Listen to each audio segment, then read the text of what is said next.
Liberals tend to be all about a sexually liberated lifestyle, and they at least try to show some semblance of morality by encouraging you to be careful. So considering the individual mandate, I don't think it's far-fetched to assume that the liberal government is going to tax people for not buying condoms. And I don't think it's far-fetched to assume that the liberal government is going to tax us for not purchasing fruits and vegetables or foods that make up the diet that Michelle Obama expects us to maintain. I wonder if Michelle Obama will exempt herself from that tax as she exempts herself from the diet she expects us to keep too. I think what's happening. Propaganda.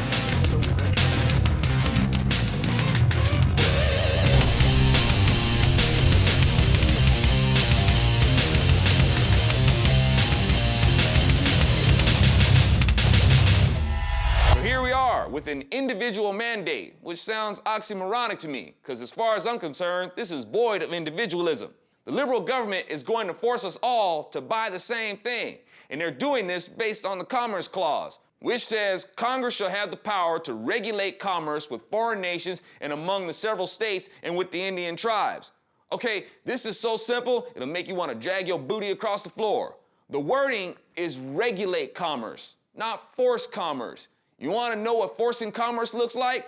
Take a look at the Berlin Wall. People being forced to work jobs they had no aspirations for, buy and sell to feed the state, and shot in the back when they try to leave.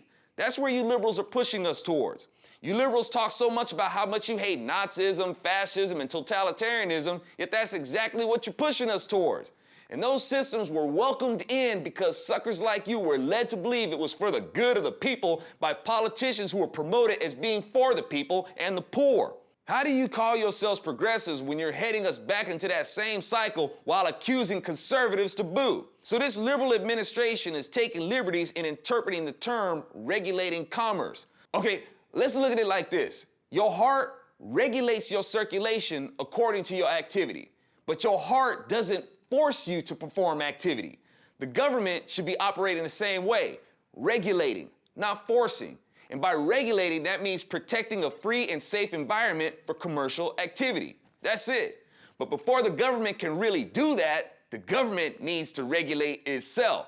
Just like if you don't have a functioning fuel regulator, you're gonna have some big problems. We're having some big problems because the regulating agent that should be in play in the government isn't.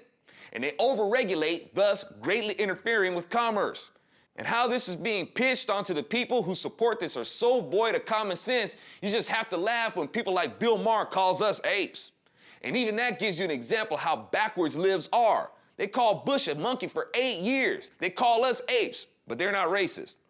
But my point is this. People are being sold on things like it's for the good of the people because now with your insurance, you can get regular checkups. Let me ask you something.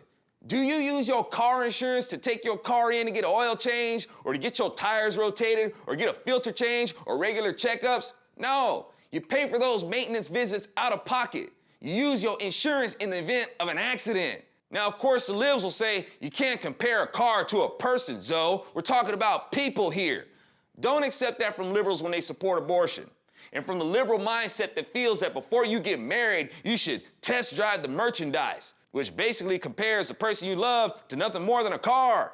The individual mandate is a foul liberal interpretation of the Constitution. They cannot force us to buy something, and then on top of that, tax us if we don't, which I'll remind you is a violation of our property rights. Liberals love the environment.